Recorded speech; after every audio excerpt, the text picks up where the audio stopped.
Hello. I hope you already got your tea. I got mine. It's still steeping.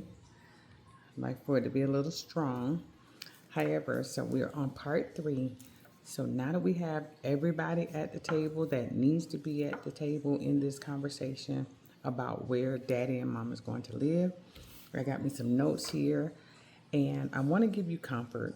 Whether you're being proactive, that means you've seen some signs, or you before any signs even happen, everybody realized that daddy and mom are getting up in age.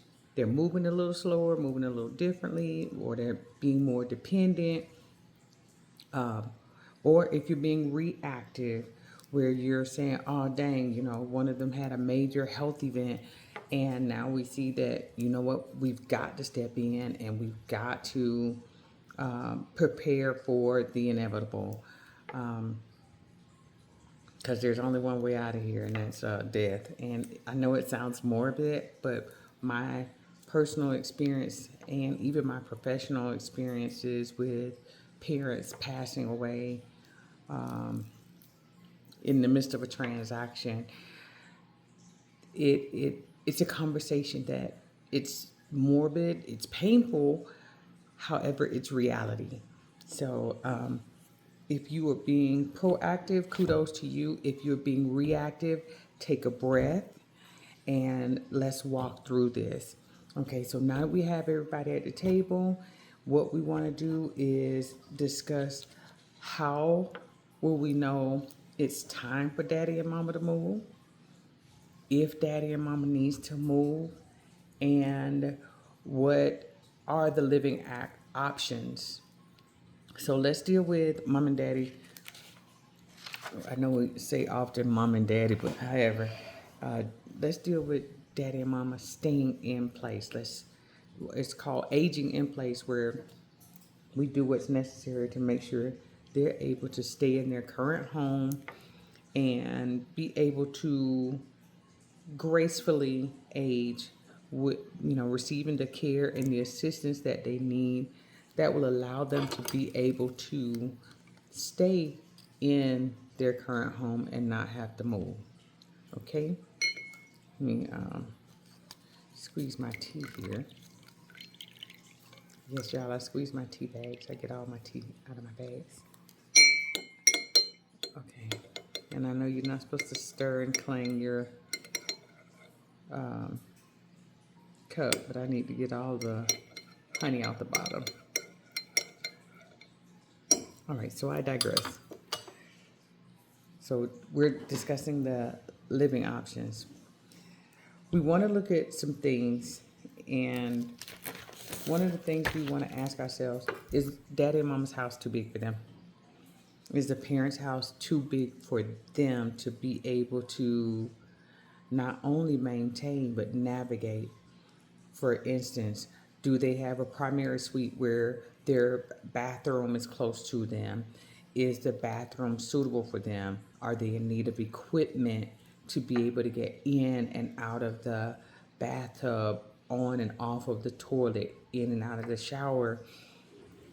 And this is important because when you are making these modifications, keep in mind sellability. So remember, I'm talking to you from many different angles, but to keep it simple, it's personal and professional experience. So if you're going to make modifications to the home, think about sellability or rentability once they pass on, or if you have to move them out sooner and you want to keep that property as income property for the family. Okay. Another thing is the yard and the home too big for them to maintain? Let's say it might be really spacious, but is it too much for them? Are they are they still cooking for themselves? Do we need to change out the refrigerator? Are we doing meal prepping? Are they tired of cleaning? Are we going to hire a cleaning team, a cleaning service, a home health care service that offers cleaning as well as home care assistance? Are there too many steps around the home, in the home? Here in El Paso, there are some tri-level homes, and it's not just the stairs, but you have the lower level that has a hallway. Then there's some steps, and you go up to another level that has a sitting area, sometimes a secondary living room, the kitchen and dining area, and then you go up a third level, and it has a loft or another living space with the primary suite and some bedrooms, or it's the primary suite. And that's something you want to look at. Where is daddy and mama's bedroom? Where's the parents' bedroom? Is it upstairs? Is it downstairs? Who's going to clean the upstairs area if they are downstairs? How often is that going to happen? Are you concerned about their security? Are they in a safe neighborhood? That's a concern. Until it's no longer a concern, that's still a concern. Are they in a safe neighborhood? Is their home secure? And personal experience. My parents were in what was considered a really safe neighborhood at one time, but then there was this flood that kind of caused people to move from other parts of the state and other states, and they came in and they brought their energy with them. And my parents' area, because the people were starting to get older, it was very vulnerable, and somebody actually attempted to break in my parents' home, and my mother was home alone, and it really traumatized her. So anytime she heard a door slam, it would scare her so bad. Her heart would get to racing, and sometimes she would feel faint afterwards because of all of the excitement. So is it safe for the parents to be alone? And if not, what can we do to ensure their safety? It might not be that they're in an unsafe neighborhood. However, you may have to add some additional security, put some alarms on the home, put some cameras in and on the home. And I understand that it's a catch-22 with these cameras. It's like we're giving too much. You don't want to give too much access to security systems because people hack those, but you don't want to not have enough access. I know one family, what they chose to do to help their grandmother stay in her home as long as she possibly could. They put cameras on the all around the house, and the one thing she could not do was go out certain doors, because they knew if she went out of those doors, because of her Alzheimer's, she could get lost. And sure enough, the door opened, but because there was family close by, they were able to go get her. And they had tracking on her, and that's another thing. Consider getting your parents' watches where you can track their location. And how much of the decision making does the parents get to make? My experience was my parents kept saying, I want to stay here. I want to stay here. I don't want to go to El Paso. Well, if I got to go to Texas, I want to go to Dallas. Remember earlier I said the question is, sometimes parents say, oh, well, this child or that child is going to take care of me in my old age. But the question is, can they and do they want to?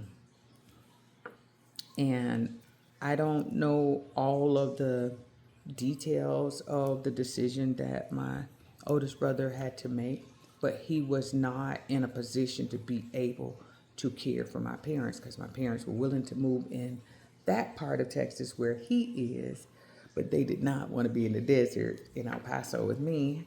And did it hurt my feelings? It did.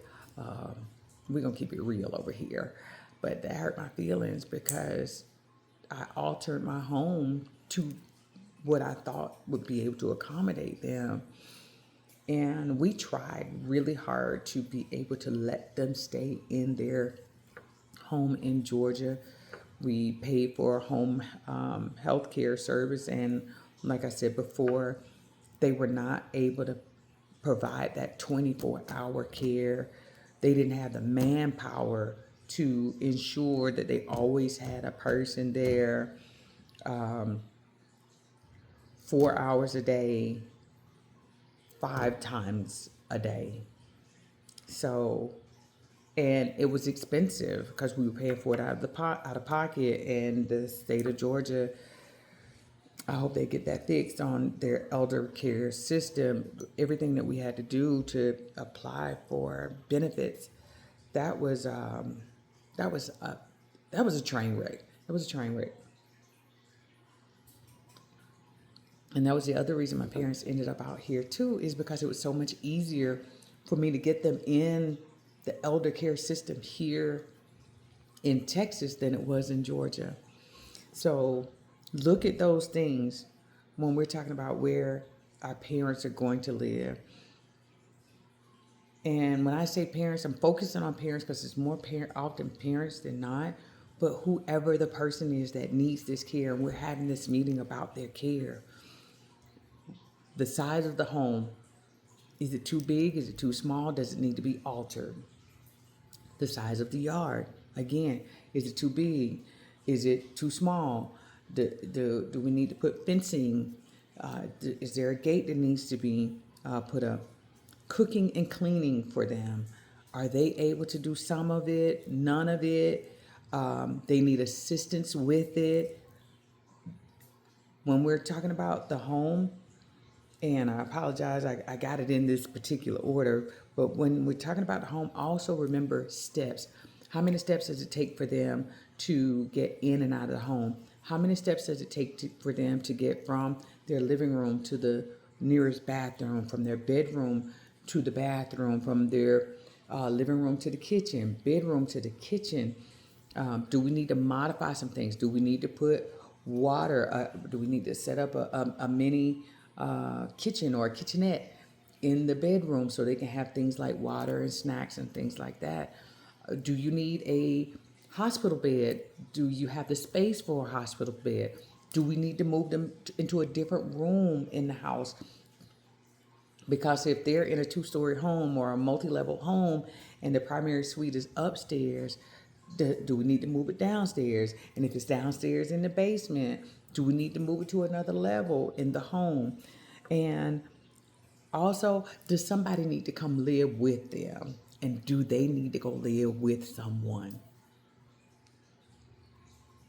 So this went a little longer, not only because I was squeezing my tea bags, but also because we're getting ready to get into it. I mean, we're already in here. However, it's getting ready to get deeper because these are questions I did not think to ask ahead of time. I was living through it as a realtor with my parents, living through this process. So even when I'm coaching new agents, I let them know like what you are living and experiencing. Start having conversations with your family about it.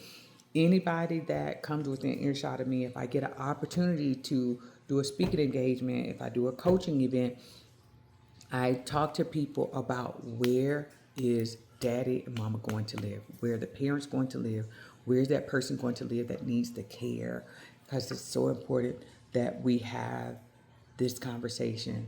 So remember, we need to go ahead and accept the fact we need to have the conversation, okay? And then we need to go ahead and narrow it down to the people that need to be at the table for this conversation. People who will be impacted by this decision, people who will be a part of the decision making, and that includes their not only their ideas but also their finances and their time, because it's going to take both. It's going to take finances and it's going to take time, because a lot of time people have ideas, and if I was you and I think we ought to, we're going to sit down and we're going to write it all out. Y'all, I actually put it in a little booklet. This is actually a class, and I'm preparing to do a webinar and an in-person event about this. But you get to get tidbits of it here on the YouTube.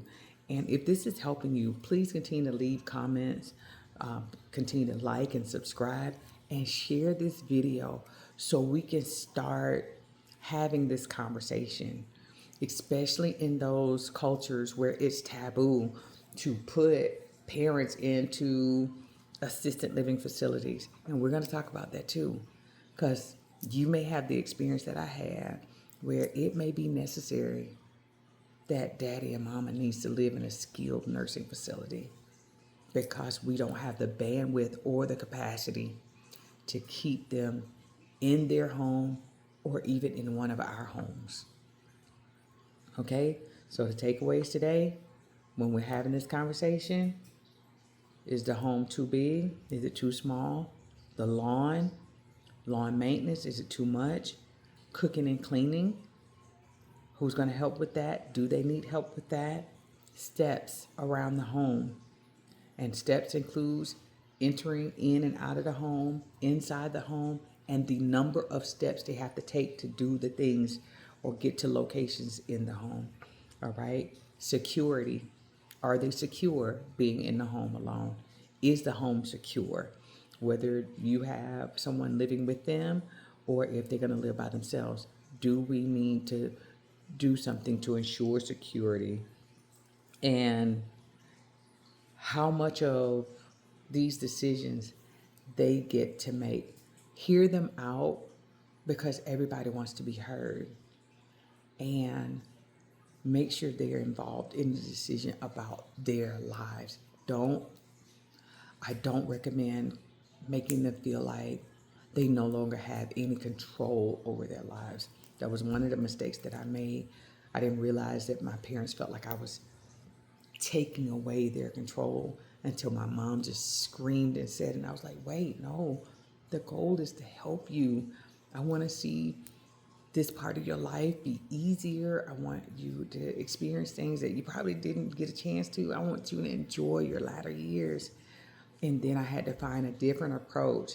And that approach was they were involved in every decision that was made. And it makes it so much easier when they can see and understand why a decision was made. Okay, like I said, I know this was a little longer than usual, but we will see you on the next one. And thank you again for your likes, your shares, and your subscribing. Be sure to hit that notification bell so you'll know when I post these videos until I'm able to go live. Remember, I need 50 people in order to be able to start going live.